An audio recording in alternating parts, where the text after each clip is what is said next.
This is a Fox News alert. I'm Brett Baer in Washington. Critics of the president's Iran nuclear deal say the newest development today sounds like a joke. But no one on Capitol Hill is laughing.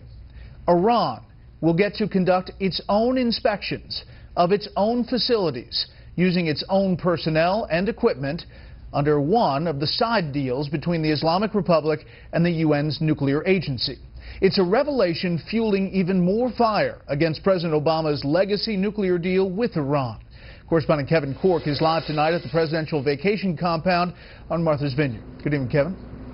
Brett, good evening to you. No question, this has caused a bit of a political earthquake, one that's being felt from Washington all the way to Tehran. Now, as you pointed out, the Associated Press is reporting tonight a so-called side deal will essentially allow Iran in the P5+1 nuclear talks to use its own experts to inspect a site, now this is important, allegedly used to develop nuclear arms. That's usually done by the IAEA, that's the International Atomic Energy Agency. But, according to the State Department, the way this is all constructed is still consistent with the position that the IAEA will take the lead in investigating Iran's nuclear program.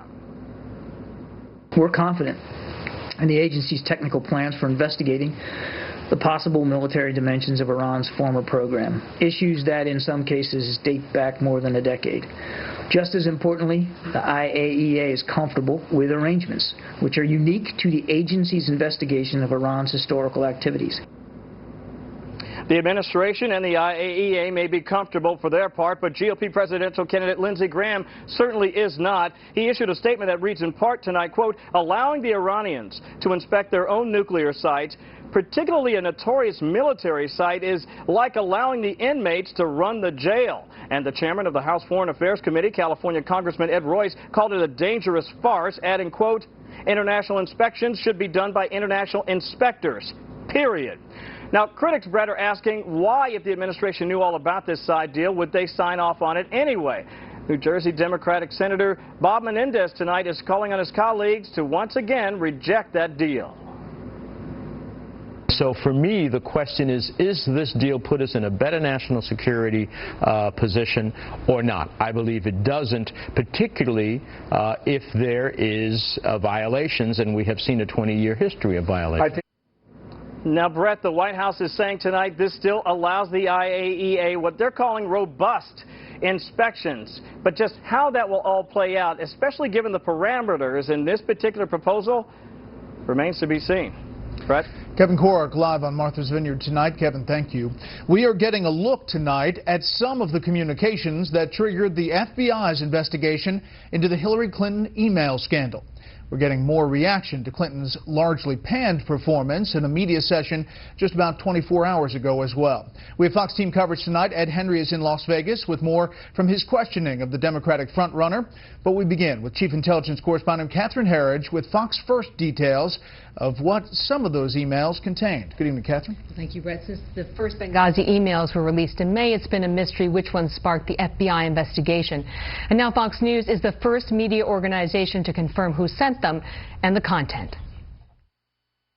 One email from November 18, 2012, 2 months after the Benghazi terrorist attack, was sent by Jake Sullivan, who at the time was her chief of staff and now serves on her 2016 campaign.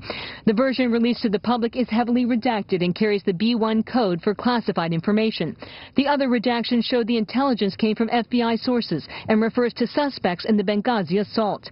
Chris Farrell is a Judicial Watch investigator who has also served as an intelligence security officer. The information withheld from this document that's redacted points to intelligence and law enforcement information that is essentially classified information.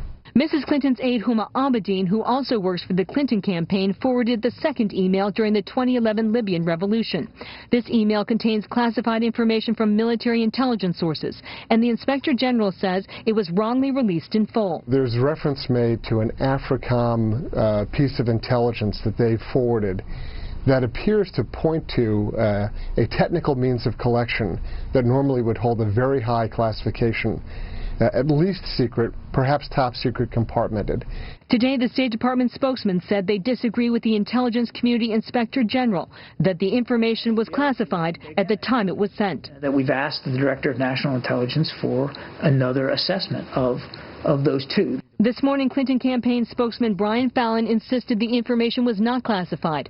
And even Mrs. Clinton acknowledges there is a disagreement with the intelligence community's inspector general. That the State Department has said over and over again, we disagree. So that's what they're sorting out, and that's what happens a lot of the times. And there's new controversy. Ann Duval, who left the IRS after the controversial destruction of backup tapes, now works at Mrs. Clinton's old department, where she is directly involved in the Benghazi investigation. No, I know where she is now. She's at the Department of State in charge of their email productions. Wow. The Clinton campaign held a late afternoon conference call describing the Fox report as accurate, adding the original emails were not drafted by Clinton political appointees. The two underlying emails that Catherine's included in her report, you'll see that these emails were originated by career Foreign Service officers and then were only ultimately forwarded to Secretary Clinton. And based on a new court filing today in the Judicial Watch lawsuits, the State Department issued BlackBerries for Clinton aides Huma Abedin and Cheryl Mills can no longer be found and were likely destroyed because they were outdated models, Brett. All right, Catherine, thank you. The Clinton campaign, again today, reiterated its position that nothing marked classified at the time was sent through her private server. But even many of Clinton's supporters are growing weary of a company line that it seems has become harder to defend every day. Chief White House correspondent Ed Henry reports on the Clinton campaign tonight from Las Vegas. Hillary Clinton's news conference fell flat with some fellow Democrats, the people she needs most with her campaign in crisis. Politico reporting top Democratic campaign donors and strategists are increasingly nervous that after she was pressed by Fox News, Clinton's arm-waving, shrugging, face-contorting, and joke-telling about the FBI investigation of her email server is wearing thin. Did you decide to wipe the whole server? You didn't I'm not, I have no idea. That's why we turned it over. You were in charge of it. You were the official in charge. Did you wipe the server? What, like with a cloth or something? Reminiscent of Clinton's joke last weekend about Snapchat messages disappearing. And she raised eyebrows Tuesday by insisting the issue of classified information would have come up, regardless of whether she used a personal server, and falsely claimed it's routine. Two inspectors general say that there are hundreds, they believe. But Ed, you're not listening to me. That is a part of the ordinary process. Everybody's acting like this is the first time it's ever happened. It happens all the time. Reaction today from the left to the right was fierce and negative. An awkward press conference, and I just, when you were watching it, I was listening to the words.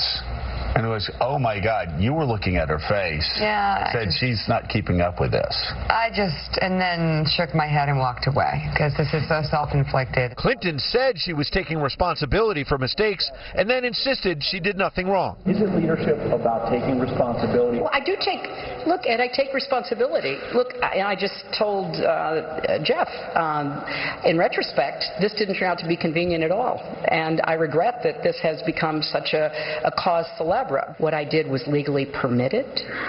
Number one, first and foremost. Today, the Clinton camp tried to do damage control as Democratic Socialist Senator Bernie Sanders continues to gain ground. The press coverage of her poll numbers is usually pretty skewed. While Clinton abruptly ended her news conference with this. Nobody talks to me about it other than you guys. When pressed today on why Secretary Clinton had a private server in the first place, her spokeswoman Jen Palmieri told Bloomberg the secretary, quote, didn't really think it through. It may help explain why there's now for sale a secret server wiper that the Republican National Committee is marketing, a reference, of course, to that wiping motion that the secretary made to me at that news conference last night, Brett.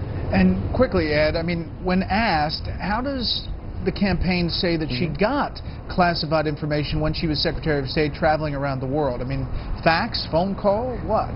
Right.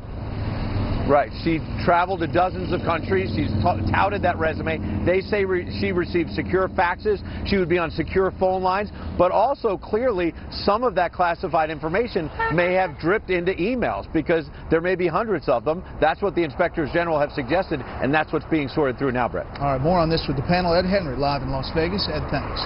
So what do you think? Do you think the email scandal will eventually drive Hillary Clinton from the presidential race? Let me know at facebook.com/BrettBairSR. are, or on Twitter, @BrettBaer. You can use the hashtag Special Report. Coming up, another breathtaking accusation against Planned Parenthood and its alleged policy of selling aborted fetal body parts. First, here's what some of our Fox affiliates around the country are covering tonight. KTBY in Anchorage, Alaska, as geologists assess the stability of an area in the coastal town of Sitka, where a landslide was said to have killed 3 people. What was described as a sea of logs, mud, and debris is believed to have trapped the 3 men. It happened after 2.5 inches of rain fell in 24 hours. Fox 28 in Spokane, Washington, as more than 1,000 people work to protect homes outside Chelan from an expanding blaze. National Guard firefighters have joined the effort in California. A Black Hawk helicopter is dropping water over fires in Trinity and Shasta counties. More than 1,500 square miles have burned in the lower 48 states in the past 2 weeks. And this is a live look at New York from our affiliate Fox 5. One of their top stories, topless women in Times Square. Governor Andrew Cuomo and New York Mayor Bill de Blasio are both decrying the practice of women in body paint and thongs interacting with folks on the street. But the women say they are protected by city ordinances and the Constitution. That's tonight's live look outside the Beltway from Special Report. We'll be right back.